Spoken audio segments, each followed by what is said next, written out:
નમસ્કાર. ચાલો આજે વાત કરીએ આપણા પ્રોવિડન્ટ ફંડ એટલે કે પીએફ ખાતા વિશે. 2026 માટે કેટલાક બહુ જ મોટા અપડેટ્સ આવ્યા છે અને આ એવા ફેરફારો છે જે સીધા આપણા પૈસા અને ભવિષ્ય સાથે જોડાયેલા છે. તો ચાલો આપણે ફટાફટ એને સમજી લઈએ. એક સવાલ, છેલ્લી વાર પોતાનું પીએફ ખાતું ક્યારે ચેક કર્યું હતું? બધું બરાબર અપડેટ છે કે નહીં?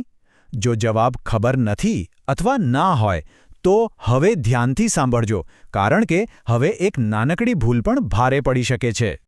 ચાલો શરૂઆત કરીએ એક સારા સમાચારથી. પીએફના પૈસા ઉપાડવા માટેની જે લાંબી અને કંટાળાજનક પ્રોસેસ હતી એ હવે ભૂલી જાઓ.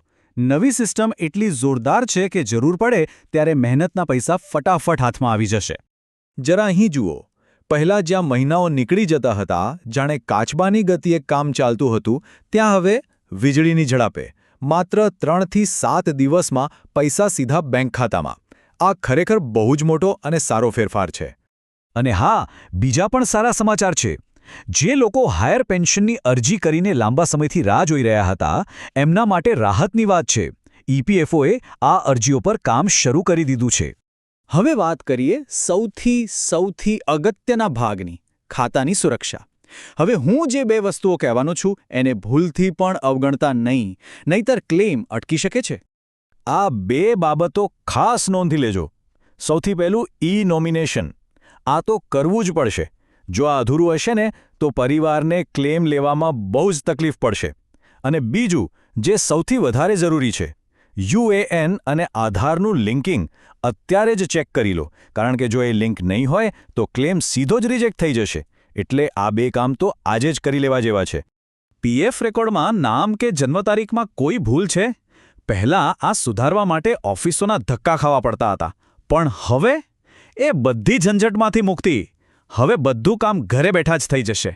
અહીં જોઈ શકાય છે કે હવે નામ હોય, જન્મ તારીખ હોય કે પછી બીજી કોઈ વિગત હોય, બધું જ ઘરે બેઠા પોતાના ફોન કે લેપટોપથી જ સુધારી શકાય છે. આનાથી કેટલો સમય અને મહેનત બચશે વિચારો.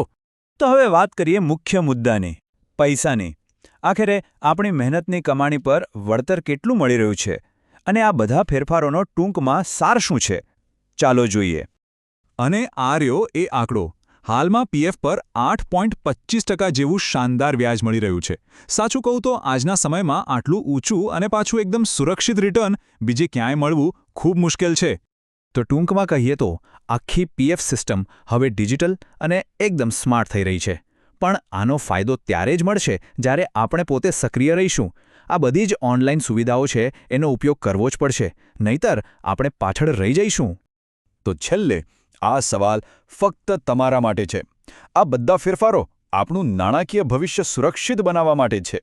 તો શું આજે જ પોતાના પીએફ ખાતાને અપડેટ કરીને આ નવી તકોનો લાભ લેવા માટે તૈયાર છો? નિર્ણય તમારો છે.